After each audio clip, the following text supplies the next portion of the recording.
बिस्मिल्लाहिर्रहमानिर्रहीम। अल्लाहुम्मा सल्लि अला मुहम्मद व अला आले मोहम्मद। अस्सलामु अलैकुम वरहमतुल्लाहि वबरकातुहू। उम्मीद है आप सब लोग खैरियत से होंगे। मैं आप सब दोस्तों को खुशामदीद कहता हूँ। आज की वीडियो आपके लिए यकीनन बहुत फ़ायदेमंद साबित होगी, इसलिए वीडियो को एंड तक ज़रूर देखें और पसंद आने की सूरत में वीडियो को लाइक और शेयर करें और चैनल को सब्सक्राइब करें।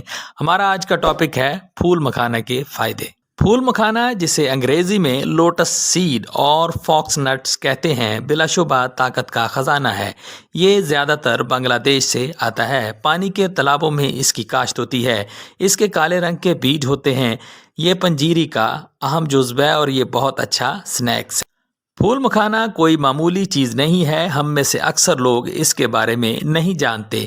ये हमें क्या फ़ायदा देता है, इसका इस्तेमाल कैसे करना है, इसकी मिकदार खुराक क्या है और इसके इस्तेमाल में क्या क्या एहतियातें करनी चाहिए, ये सब आज की वीडियो में डिस्कस करेंगे। फूल मखाना में vitamin A, vitamin C, vitamin B6, vitamin B12 और विटामिन डी पाया जाता है। इसके अलावा इसमें fibre, folate, copper, selenium, zinc, magnesium, iron, calcium, magnesium, phosphorus और पोटाशियम पाया जाता है। अब बयान की जाते हैं फूल मखाना के फ़वाइद। ये हमारे दिल की अच्छी सेहत के लिए बहुत मुफीद है। जिन लोगों को दिल का कोई मसला हो उनके लिए बहुत मुफीद है। इसमें सोडियम, कोलेस्ट्रॉल और फैट बहुत कम होता है। ये ब्लड प्रेशर के मरीज़ों के लिए बहुत मुफीद है क्योंकि इसमें सोडियम कम और पोटाशियम वाफर मिकदार में पाया जाता है। ये कोलेस्ट्रॉल के मसला में मुफीद है। शुगर के मरीज़ों के लिए मुफीद है। इसका ग्लाइसेमिक इंडेक्स लो होता है। ये स्ट्रेस को कम करता है। स्ट्रेस बहुत सी बीमारियों की वजह होती है और फूल मखाना इसको कम करता है। ये हड्डियों के लिए बहुत मुफीद है। ये जोड़ों के दर्द में मुफीद है। ये आर्थराइटिस के मसला में मुफीद है। कमज़ोर बच्चों के लिए मुफीद है। इसमें कैल्शियम वाफर मिकदार में पाया जाता है। फूल मखाने का इस्तेमाल मर्दाना ताकत के लिए बहुत मुफीद है। ये टेस्टोस्टेरोन की कमी को पूरा करता है। ये सेक्सुअल स्ट्रेंथ को बढ़ाता है। ख़वातीन के जुमला अमराज में इसका इस्तेमाल फ़ायदेमंद साबित होता है। ये असाबी मकबी है। जो लोग बहुत जल्द थक जाते हैं उनके लिए बहुत मुफीद है। अगर पेशाब बार बार आता हो, मसाना कमज़ोर हो, तो इस सूरत में भी फूल मखाने का इस्तेमाल बहुत मुफीद है। पसीना ज़्यादा आने की सूरत में भी इसका इस्तेमाल बहुत मुफीद है। ये पसीने की ज़्यादती को एतदाल में लाता है। पेशाब की नाली के इन्फेक्शन को ठीक करता है। मसाना और जिगर में ज़ख़म हो तो इस सूरत में भी मुफीद है। जिस्म के अंदर कहीं भी ज़ख़म हो तो इस सूरत में इसका इस्तेमाल बहुत फ़ायदेमंद साबित होता है। अल्सर की सूरत में इसका इस्तेमाल बहुत मुफीद है। अच्छी नींद के लिए मुफीद है। इसमें प्रोटीन ज़्यादा होती है। इसमें पोटाशियम और मैग्नीशियम की वाफर मिकदार पाई जाती है। ये जल्द के लिए बहुत मुफीद है। चेहरे की झुर्रियाँ और छाइयाँ दूर करने में मुफीद है।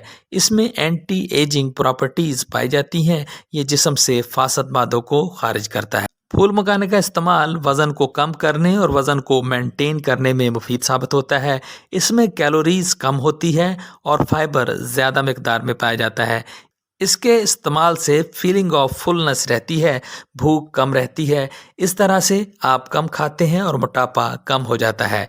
ये कब्ज़ के मसला में मुफीद है। अगर मैदे और आंतों में खुश्की हो तो ऐसी सूरत में भी इसका इस्तेमाल बहुत मुफीद है। खूनी बवासीर की सूरत में मुफीद है। पेचश की सूरत में मुफीद है। जलन की कैफियत जिस्म में कहीं भी महसूस हो रही हो, मसलन पेट, मैदा, आंतों और गुर्दों में, इस सूरत में भी इसका इस्तेमाल बहुत फ़ायदेमंद साबित होता है। अब बयान किया जाता है इसके इस्तेमाल का सही तरीका। फूल मखाना को ऐसे ही इस्तेमाल नहीं करना चाहिए। पहले इसको हल्की आंच पर ड्राई रोस्ट करें, फिर इसे बारीक पीस कर इसका पाउडर बना लें। इसका 1 चम्मच दूध के हमरा या पानी के साथ इस्तेमाल कर सकते हैं, या इसका आधा कप या 1 कप फूल मखाना लेकर इसे रात को 1 कप दूध में भिगो दें और सुबह इसको इस्तेमाल करें। या गर्म दूध में 1 मुट्ठी फूल मखाना डालकर इसे 10 से 15 मिनट के लिए छोड़ दें, फिर इसे इस्तेमाल करें। इसकी खीर बनाकर भी इस्तेमाल किया जा सकता है।